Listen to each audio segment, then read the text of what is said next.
प्रभु यीशु के नाम में आपको अनुग्रह, शांति और आशीष मिले। एक किसी बड़े नगर में एक कॉन्फ्रेंस हो रहा था, एक बाइबल कॉन्फ्रेंस था। और उस कॉन्फ्रेंस में एक विधवा भी आई थी जो अटेंड करने के लिए और सीखने के लिए आई थी।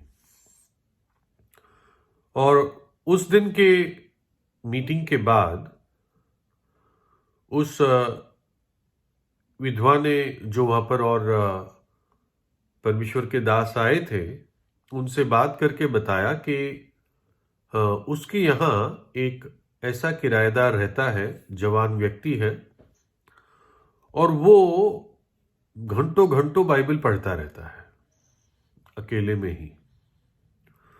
तो उस विधवा ने वहां के लोगों को कहा कि आप लोग जाके उससे मिलते क्यों नहीं हो। तो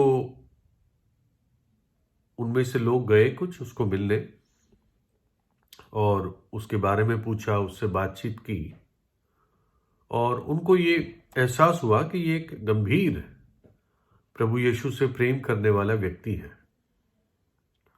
इतना ही नहीं, उसने प्रभु की सेवा के लिए अपना हाथ खोलकर प्रभु के लिए भेंट भी दी उसने।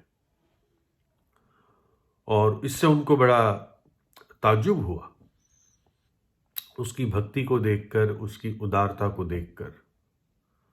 तो उन्होंने उसको इनवाइट किया कि आप भी हमारे यहाँ आइए, इस कॉन्फ्रेंस में आइए, और आप हमारे इस कॉन्फ्रेंस के सहभागी हो जाइए, कमिटी के मेंबर हो जाइए। तो जब उस जवान ने ये बात सुनी तो वो कहने लगा, नहीं नहीं, ये मुमकिन नहीं है, और मैं योग्य नहीं हूं कि मैं आपके इस सभा में या कॉन्फ्रेंस में आ सकूं। तो उन्होंने कहा, ऐसी क्या बात है कि तुम योग्य नहीं हो? और उन्होंने दबाव देकर उससे पूछा। तब उसने बताया कि 2 साल पहले मैं और मेरे दोस्त, हमारी एक टीम थी, हम लोगों के पॉकेट मारते थे, यानी बटवा चुराते थे उनके पैंट से। तो हमारा ये काम था, और हमने 2 साल पहले आपके इसी, जो आपका सालाना कॉन्फ्रेंस होता है जिसमें कई लोग आते हैं, हमने सोचा था कि हमारी टीम तुम लोगों के पॉकेटों को मारेगी, पिक पॉकेटिंग करेगी। तो हमने ये निर्णय लिया कि आपके कॉन्फ्रेंस में ही, जब कई लोग बैठेंगे ऐसी शाम की सभा में, तो हम लोग बैठ जाएंगे, और जब इशारा दिया जाएगा तब हम जहां जहां हाथ हम मार सकते हैं वहां से हम पॉकेट चुराएंगे। तो उसने बताया कि मैं सबसे आगे की कतार में, रो में बैठा था, एकदम वक्ता के सामने। और जब कॉन्फ्रेंस शुरू हुआ तो वक्ता ने जो शब्द बोले, या जो पहले शब्द मेरे कान में पड़े, वो था निर्गमन 20 अध्याय के 15 वचन से। और वो वचन था कि तू चोरी ना करना।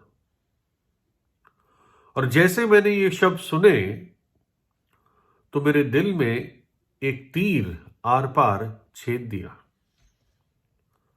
और मैं वहीं पर रोने लगा। और जब सभा खत्म हुई तो मैं एकदम दौड़कर अपने कमरे पर गया, अपना वहां का किराया भरा, और मैं नगर के अगले हिस्से में जाके, अलग हिस्से में जाकर मैंने यहां पर कमरा लिया, जो आज इस विधवा का मकान है, और अब मैं वहां रहता हूं। और मैंने ये इसलिए किया ताकि मैं अपने पुराने दोस्तों से मेरा संपर्क ना हो। और अब मैंने, मतलब जब मैं वहां पहुंचा, मैंने एक बाइबल का इंतज़ाम किया और मैं पढ़ता गया। और अब मुझे बहुत इस बात की आशा है, एक बहुत बड़ा निश्चय है कि प्रभु यीशु मसीह ने मुझे विश्राम और शांति मुझे दी है और मैंने उद्धारकर्ता को पा लिया है। और मुझे एहसास होता है कि मेरा पिछला जीवन कितना बुरा था और ये परमेश्वर के वचन ने ही मेरे जीवन में इस बात को पूरा किया। कहने के लिए तो एक बहुत साधारण कहानी है, गवाही है, लेकिन सबसे बड़ी बात है कि एक बहुत ईमानदार गवाही है कि कैसे परमेश्वर के वचन ने एक भीड़ में बैठे हुए पॉकेटमार को पकड़ लिया। और भी बैठे हुए थे, लेकिन वचन इसी के जीवन में कार्य किया। कहीं ना कहीं ये व्यक्ति खोजी था, कहीं ना कहीं इसका विवेक इसको दोषी ठहराता था। और प्रभु ने अपने वचन के द्वारा, एक ही वाक्य के द्वारा, साधारण वाक्य कि तू चोरी ना करना। कौन नहीं जानता है कि चोरी करना बुरा है? कौन नहीं जानता है कि चोरी करना पाप है? लेकिन ये चोर चोरी करने बैठा हुआ था, इशारा उसको मिलने वाला था सभा के बाद अपनी टीम से, और उससे पहले परमेश्वर का वचन उसके कानों में उतरता है, तू चोरी ना करना। और यही अद्भुत बात है परमेश्वर के वचन की, बाइबल की। वो सबसे पहले मनुष्य को उसके पाप के लिए कायल करता है और साथ साथ उसको हल देता है कि देख प्रभु यीशु तेरी सारे समस्या का हल है। तेरे पापों की क्षमा के लिए जो उत्तर है वो प्रभु यीशु के पास है, क्योंकि परमेश्वर का वचन जीवित और प्रबल और हरेक दो धारी तलवार से भी बहुत चोखा है और जीव और आत्मा को और गांठ गांठ और गुदे गुदे को अलग करके आर पार छेदता है और मन की भावनाओं और विचारों को जांचता है। और सृष्टि की कोई वस्तु उससे छिपी नहीं है, वरन जिससे हमें काम है उसकी आंखों के सामने सब वस्तुएं खुली और बेपर्दा है, उससे कुछ नहीं छुप सकता।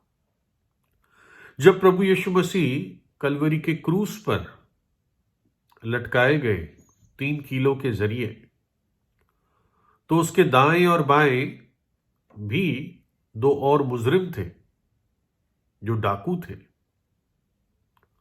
एक लेफ्ट और दूसरा राइट पे। और उन्होंने तो वास्तव में ऐसे काम किए थे कि उनको वो सजा मिलनी थी। प्रभु यीशु मसीह के लिए तो वो ढूंढ कर भी कोई गलती नहीं पा सके, गुनाह की बात छोड़ दो, गलती भी नहीं पा सके, लेकिन उन्होंने फिर भी उसको क्रूस पर चढ़ाया, क्योंकि वो मेरे और आपके पापों की सजा उसको उस क्रूस पर उठानी थी। तो ये परमेश्वर के पूर्व ज्ञान में होना ही था। लेकिन ऐसा लगता है कि जो दाहिनी साइड जो डाकू था, उसके मन में एक ऐसी आत्मा थी जो किसी को क्षमा नहीं कर सकता था वो आसानी से। एक अनफॉरगिविंग स्पिरिट थी उसके अंदर। उसके जीवन में वो किसी को भी क्षमा नहीं कर पाता था, ऐसा मुझे एहसास होता है। उसके लिए बहुत मुश्किल था कि किसी को भी माफ करे। और तब उसने एकाएक ये शब्द उसके कान में पड़े, पिता इन्हें क्षमा कर, ये नहीं जानते ये क्या कर रहे हैं। और ये शब्द प्रभु यीशु के होठों से निकले और इसके कान में पड़े, और यह आदमी भौचक्का हो गया।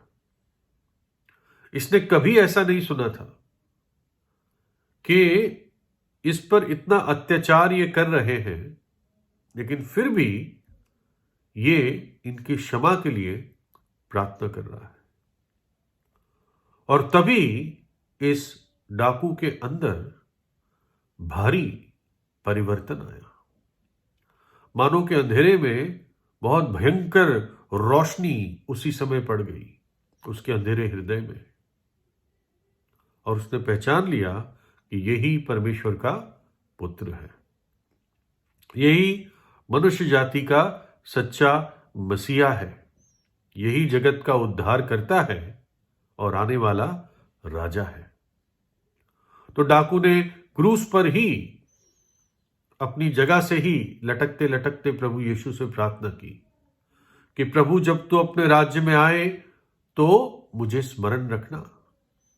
और प्रभु यीशु ने कहा कि तू आज ही मेरे साथ स्वर्गलोक में होगा। हो सकता है आपने चोरी कभी ना की हो, या हो सकता है चोरी की हो, या कोई और पाप आपने अपने जीवन में किया हो। वचन कहता है सबने पाप किया और परमेश्वर की महिमा से रहित है, परमेश्वर से दूर हो गए हैं। लेकिन मार्ग है, अपने पापों से पश्चाताप कीजिए और प्रभु यीशु पे विश्वास कीजिए। इस बात पे विश्वास करें कि उसने मेरे खातिर अपनी जान क्रूस पर दे दी, अपना पवित्र लहू बहा दिया और तीसरे दिन जी उठा, और उसे अपने हृदय में बुलाएं। सिर्फ विश्वास कीजिए, हृदय की बात है। लेकिन एक और बात है, निर्गमन 20 अध्याय का जो 15 वचन जो उस पॉकेटमार ने सुना उस दिन, उसी अध्याय में उसी वचन के साथ लगे हुए कुछ और वचन हैं, जैसे तू व्यभिचार ना करना, तू हत्या ना करना, यानी मनुष्य की हत्या ना करना, तू लालच ना करना, तू झूठी गवाही ना देना, यानी झूठ ना बोलना। तो कोई भी पाप हो सकता है, उसकी गंभीरता वो ही है। लेकिन यीशु का लहू इतना सामर्थी है कि आपका कोई पाप क्यों ना हो, इस लिस्ट में हो या ना हो, एक सच्चा पश्चाताप, एक टूटा हुआ मन, एक ईमानदारी की प्रार्थना, तब यीशु का लहू उन पापों को दूर कर देता है। हर एक पाप को और सारे पाप को, हर एक पाप को और सारे पाप को, अगर आपका पश्चाताप सच्चा है, आपका विश्वास सच्चे हृदय से है, साधारण विश्वास से है, तो परमेश्वर आपको इसी समय अपने परिवार का सदस्य बना देता है ना, आपको अपनी संतान बनाता है। तो आज ही प्रभु यीशु से प्रार्थना कीजिए, प्रभु यीशु आपको आशीष दे।